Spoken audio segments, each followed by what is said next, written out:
Attention, cette émission est laissée à la discrétion de l'auditeur. Les propos et les opinions peuvent choquer. Oreilles sensibles s'abstenir. Richard Martineau. Un animateur pas comme les autres. Richard Martineau. Cube Radio. Bonjour, bon lundi. Merci d'écouter Cube Radio. Soyez patients, le mois de mai va arriver. Tu sais, quand on dit là, au mois d'avril, ne te découvre pas d'un film et en mai, fais ce qu'il te plaît, c'est vrai. L'affaire, c'est qu'au mois de mars, nous autres, on est prêts. Là. Au mois de mars, là, quand arrive le 1er mars, on est prêt à voir le printemps. Mais non, on oublie que mars et avril, c'est de la chenoute. Il nous reste encore 2 mois. Mais là, bref, oui, exactement. Jean-François, de la pluie, du fret et du vent et de l'humidité. Merde. Entre bref. Parlons de diversité.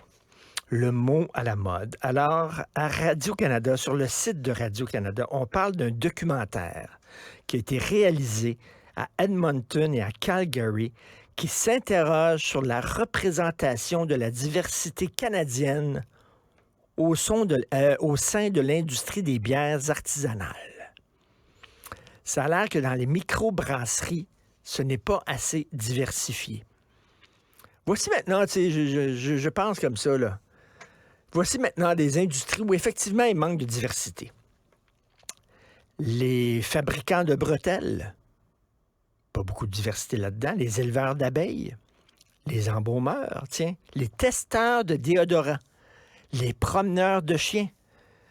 Le conseil d'administration de l'Association des fabricants de boissons gazeuses Citron-Lime. Manque de diversité là-dedans. Les tailleurs de pierre, je ne sais pas si vous avez déjà remarqué. Les scaphandriers. C'est rare qu'on voit des scaphandriers noirs. Les aiguiseurs de couteaux. Très rare aussi. Les nettoyeurs de scènes de crime. Les professeurs de yoga canin. Manque de diversité là-dedans aussi. Les créateurs de mots croisés, les récupérateurs de balles de golf et les tondeurs de terrain de golf aussi. Les ramoneurs. Chaque fois que j'ai fait ramoner ma cheminée, c'était beaucoup de blancs.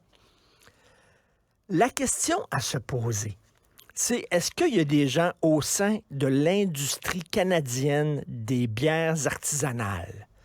Y a-tu des gens qui disent « on veut pas de noirs ici ». C'est ça la lutte au racisme. Est-ce qu'il existe des gens qui bloquent?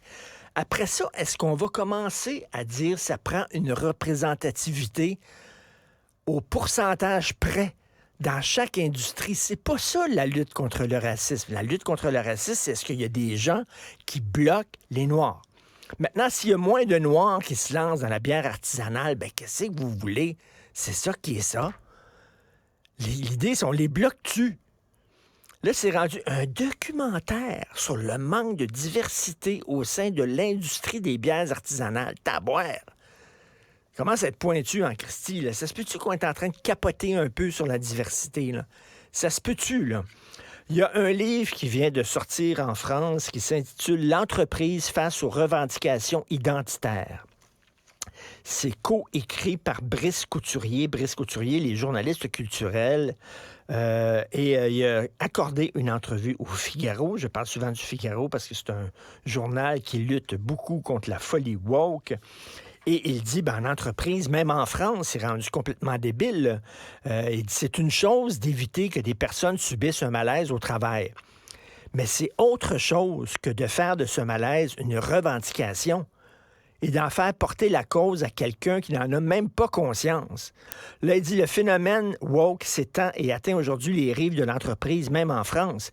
Les revendications identitaires en sont l'expression au cœur de l'entreprise. Puis là, il dit, il y a un directeur des ressources humaines d'une grosse entreprise qui nous a dit que lui, il voit ça comme un totalitarisme douillet.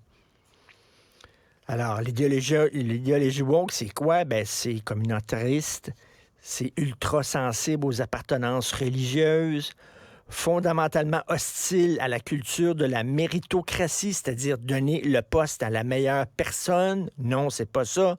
Il faut donner le poste à la personne qui représente le plus la diversité. Et ça, on le sait, c'est mauvais pour l'entreprise.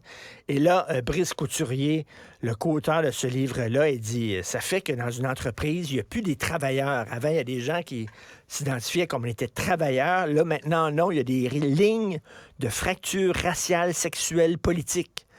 Hein, les travailleurs ne sont pas tous égaux. Il y a des travailleurs gays, il y a des travailleurs gays noirs, il y a des travailleurs gays noirs, transgenres, etc. On fait des petits ghettos et tout ça, même en entreprise. C'est complètement délirant.